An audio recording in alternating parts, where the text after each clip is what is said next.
2026 is around the corner, so I want to talk about a few things that you need to do going into 2026 or in 2026 if you truly want to be successful. Some things you need to cut off. All right, there's a lot of things that people are doing that they don't even know that's actually holding them back in order to be able to achieve the things they're trying to achieve, whether that's weight loss, whether that's getting out of depression, whether that's becoming a better version of themselves, or whether that's just even making more money, right? Or even like even trying to accomplish a specific goal, whatever that goal is, right? These are some things that's potentially holding you back. The first thing I want to talk about that is holding you back is toxic friends and family. Yes, I said it. Toxic friends and family. Negative influence all around you. You may have people that's around you that's very negative, right? It may be a relationship, a person who's not maybe even physically abusing you, but mentally abusing you, saying certain things to you that's not giving you the confidence you need. You may love this person, and sometimes you may love somebody, but it takes a lot more than just love to stay with a person. You should not just love them. You should want to be with this person. You should want to grow with this person. This person should be helping you grow as you're helping them grow as well too. If there's somebody that's in your life, whether that's a friend, family member, relationship partner, whoever this person is that's holding you back, that's saying these negative things to you, that you tell them, hey, I'm gonna do this thing, they're like, oh, shut it down instantly. If you have something like that, please cut them off instantly. Like, I'm not even talking about, oh, just distance yourself from them. I'm talking about cut them off. Stop being with a person like that, because guess what? Somebody like that is holding you back for actually achieving your potential. Now, a lot of people, they dealt with some trauma in the past when they was younger. A lot of that bleed into their adulthood, because, you know, my girl once told me, adults are still kids at the end of the day. They're just older kids. Adults are still older kids, meaning that if you have some past traumas and your childhood is what makes up the majority of who you are as a person in life, you have some past trauma that you did not deal with as a kid. It's gonna be a lot harder to deal with as an adult, and that's why sometimes people deal with things they wouldn't otherwise have dealt with if they didn't experience this thing or certain traumas as kids. So you have to make sure you build a strong mental barrier, start exercising your mind in order to be able to distance yourself away from these type of people. You need to learn self-love. You can learn self-love, you know self-worth. You understand, I'm worth way more than this. I am capable of achieving this, I'm capable of achieving that, and this person is telling you, and this person is pulling you in another direction that you know you don't want to go into. It's gonna be a lot easier to distance yourself and cut that person completely off, whether that's friends or family members. I've literally cut family members off because they've been the ones that's telling me, hey, you can't do this, you can't do this, oh, this thing is not gonna go how you want. It's like, yo, sometimes, yes, it's like they're being doubtful. They don't believe you can accomplish certain things, right? But there's certain people that's just straight negative, want your downfall, praying on your downfall. You can't have that kind of energy around you. Yes, once again, there will be family members on your path to succeed. Now, whatever it is, maybe you're trying to lose 100 pounds. They're going to be really doubtful because their limitation is their mind, because they've never seen something like that happen. They don't believe that they can even accomplish something like that. So they don't believe you can accomplish it. So at that point, you know, don't even blame them. Just blame how they were raised, right? Blame what they're capable of accomplishing, right? That has nothing to do with your limitation. That has nothing to do with what you are able to accomplish. So just ignore things like that. But if there's somebody that's deliberately telling you, right, they're either putting hands on, right? If they're putting hands on you, you got it, you know what I'm saying? That's a whole different level. But they're mentally abusing you. They're not giving you the energy you need. They're not giving you the motivation you need, right? They're telling you the opposite. They're being very negative, telling you cannot accomplish these things. Those are fighting words. I ain't gonna lie, you telling me I can't do this, hey, you know what I'm saying? Those are really negative words. Those are putting curses on you. So you need to make sure you distance yourself with those people. Cut them completely off. You know what I'm saying? You can start off distancing and then cut them off. You cannot have that type of energy around you. I've had to have some of my friends tell me, hey, this energy is bad for you. Go ahead, cut them off, right? So if you don't have that friend that's telling you that, I'll be the one to tell you, cut them off. That's the first thing you need to do going into 2026 or in 2026, right? If you truly want to be able to accomplish the things you're trying to accomplish, no matter what field is in.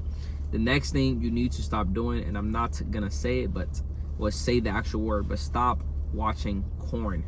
A lot of people think that things like corn is normal to do, but I want you guys to understand this. Just because something is normalized does not make it normal or okay.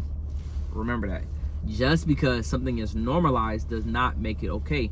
Now, I'll give you an example. When I was literally when I was in 6th grade, I started watching corn because it was introduced to me by one of my cousins. And he's like, yo, you know, my uncle or your uncle or our uncle showed me this website, da da da. Yeah, crazy, even thinking about it now. You know what I'm saying, all this and that, right? So I start watching it, you know what I'm saying, literally teaching me. He ended up telling me, oh, you should be doing, you know what I'm saying, I don't even want to say what I'm saying, you know what I'm saying, beating, you know what I'm saying, but essentially just, you know, self-pleasuring yourself while watching this thing.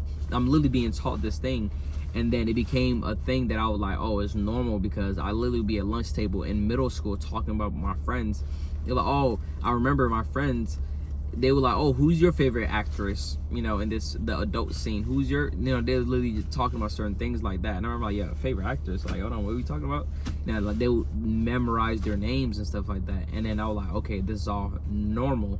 But once again, just because it's normalized does not make it normal, does not make it okay, because society is pushing these standards. Because guess what, there's some people who fed it into the crowd, fed into the regular people, the norms, and now they're making a ton of money from it. All right, the corn industry, guess what, they're making hundreds of millions, billions of dollars from the industry, simply because of the fact that people are so addicted to it now, and people think it's normal, just part of like, oh, I'm breathing air, oh, I'm about to go to the movie theater, oh, you're watching salsa. It's just normalized. Couples do it in relationships, right? Now, we've been doing it since you was a kid, you've been doing it really young. It's gonna seem like something that is very normalized, but what you understand is not normal. You're watching strangers literally either pleasure themselves or pleasure each other. That is not normal. You're literally watching strangers and getting off to that, right? You're literally watching other people rather than actually doing it yourself. And I remember I was still like that for years and years and years, watching it until about, I think, 21 years old or so, or 20 years old.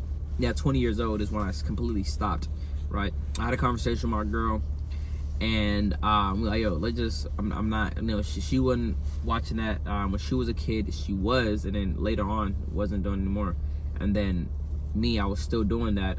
You know what I'm saying, you know, whatever the case may be. And it was like, okay, you know what, let me go ahead. I'm 20 years old.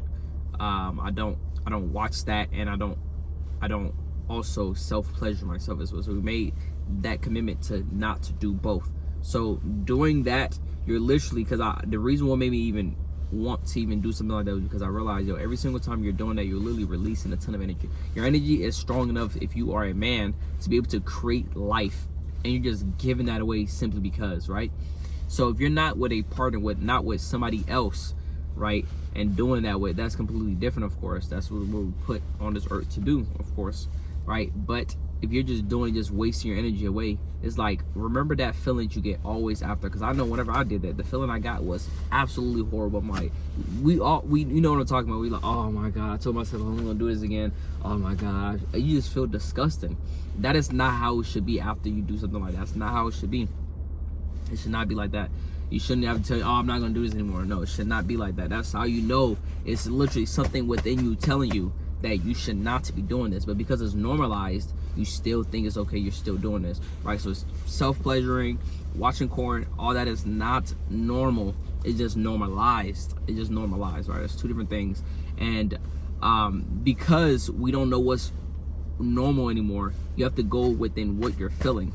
The reason why you feel the way after you're done doing something like that is because of the fact that it's not in you to be doing something like that, right? And I remember I used to watch videos, they're like, oh, it's good for you to be doing this, right? It's actually healthy. I'm like, yeah, it's healthy. Let me pleasure myself. Let me do this. Oh, watching corn is normal. It's not okay. It is not okay for you to be doing that. So stop doing that. When I stopped doing that, within literally a year and a half of doing that, I was able to accomplish so many different things and quit my 9-to-5 job and start living a much better life, became a much happier person, and start actually accomplishing the things I always wanted to accomplish. I ended up actually getting to the best shape of my entire freaking life, after I stopped doing those things. And this is literally just coming from experience, right? I used to watch videos, people telling you all this, and I'm like, bro, what? I'm still going to self-pleasure myself, you know what I'm saying? But then I realized the impact of what that was really doing, right? And I'm like, yo, I'm not doing that anymore. I've not done that in years, like 5 years at this point, right? Actually, well, I'm 24, so it's really been like 4 years. It's been 4 years going on 5 years. I've not done any of that. You know what I'm saying? Now, have I had the urge to do it? Yes, I have, you know, over the years, 100%, but I don't do it. I don't do it because I'm like, yo, I told myself I'm not gonna do this thing anymore. And I have not had any relapse or anything of that sort. If I had a relapse maybe in the past before I officially I'm not doing it anymore, I'm like, you know, let me just stop doing it. And I'm like, you know, when I relapse, I'm like, oh, it is what it is. It's like, but when I actually put my foot down, I'm not doing it anymore, I cut it off, and I'm completely done after that, right? But of course, if you are cutting off the self-pleasuring, you're gonna need to find a partner or somebody, so you don't get the urge to keep doing that or go back to actually doing those things, right? So it's a lot easier if you have a partner you care about, whatever case may be, in a relationship. It's gonna be a lot more simpler in that scenario if you're doing that. But you're an even more disciplined person if you can do it. You're not in a relationship and you're literally not doing anything. That's an even more disciplined person. So that's the second thing you have to do. The third thing I want you to do is to either limit or cut out any drugs and alcohol. The reason why, because every single time you're in an intoxicated state of mind, you're not operating at 100%, right? Not saying there's anything wrong with it, right? Of course, depending on what kind of drugs you're doing or alcohol you drink or whatever the case may be, and how often you're doing it. But, you know, people have their own pleasures or whatever. I always believe the things that's going to pleasure you in life, the things that's making you happy to do, and you enjoy doing, you just keep doing that. And that's, if that's what you want to do in life, that's what you find pleasure in. That's excluding the other thing I just talked about. But if it's like, hey, I like drinking, whatever the case may be, like me, for example, I'm like, hey, I like eating a lot of food, you know what I'm saying? It might be a little bit different from drinking alcohol, whatever the case may be, but hey, I like eating a lot of food. And you know what I'm saying, if that's gonna limit me and get into, you know, being super shredded, 0% body fat, you know what I'm saying, I love eating, you know what I'm saying, I love eating, I love traveling, I love eating, so I'm gonna make that small sacrifice, you see what I'm saying? So, but if you are a person who likes to drink alcohol, you should limit the things you're actually doing. Like, you can put it in this way and make it a reward. The things that you love to do, the best way to actually do it healthily is make it a reward for actually accomplishing something great. Like, for example, if you like to smoke grass, whatever the case may be, maybe you get a blunt after you go to the gym and work out for an entire week straight, all right, or maybe an entire month straight. Oh, only it's gonna be a reward after I get to 10% body fat. It's gonna be a reward after I lose 50% body fat. Then I can start doing it on a weekly basis, or whatever the case may be. If you do it like that, because your mind is already trained for it to be something that you crave, if you make it a reward, it makes it even better, and you keep yourself from being addicted to these things, right? If that's the thing that's also, you know, that you like doing. If it's something like alcohol, okay, I'm gonna go to the bar, or whatever the case may be, after I save up $5,000, after I save up $10,000. You see what I'm saying? I'm gonna have a cigarette after I save up $20,000. Whatever that thing you're trying to accomplish is, set the goal and use the thing that you cannot stop doing, and use that as the reward for actually accomplish that thing. So you have to be disciplined enough to not actually do that thing until you actually have accomplished the thing you're trying to do, right? So those are some things you need to cut out in 2026 if you actually truly want to be successful at anything you're trying to do in life. Bonus, cut out partying, partying in the clubs, because that thing is not helping you. It's a waste of time. Every single time you're going to the club, that's literally time you can be focused on your business, focus on mental development, focus on actually working on yourself and accomplish your goals. Like, trust me, it sounds corny, sounds cheesy, but these are the things I cut out in order to get to the point where me drive my dream car, literally living my dream life. All those things I cut it out. I remember watching videos like, oh, this is so ridiculous, how in the world does this correlate? Guess what? Because it all works back on your mind, your mental capacity, what you can actually accomplish. When you have your mental capacity free, you have something motivating you to actually accomplish something like that, it just helps it extremely, make it extremely easy and easier for you to accomplish that thing. All right, so I hope y'all enjoy this. I hope this makes sense, but you need to really take what I'm saying and actually truly implement and actually do the things I'm saying, and not do the things that I'm telling you not to do. All right, catch y'all on the next one.